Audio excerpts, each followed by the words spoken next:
இப்போ வேகட்டும், வெந்துடலாம். சுட சுட மொறுமொறுன்னு மெதுவடை ரெடி ஆயிடுச்சு. வெளியில் நல்லா மொறுமொறுன்னு, உள்ளே நல்லா சாஃப்டாக இருக்கும். நமக்கு வேணும்னா வெங்காயம் கூட போட்டுக்கலாம், வேணும்னா கம்மியாக போட்டுக்கலாம். இதே மாதிரி நீங்களும் சுட்டு சாப்பிடுங்க. ரொம்ப ரொம்ப சத்து. உளுந்த வடை சாப்பிட்றது அவ்வளோ நல்லது உடம்புக்கு.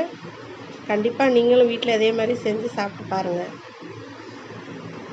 இவ்வளோ நேரம் பொறுமையாக அந்த வீடியோவை பார்த்தவங்க எல்லாருக்கும் ரொம்ப ரொம்ப நன்றி.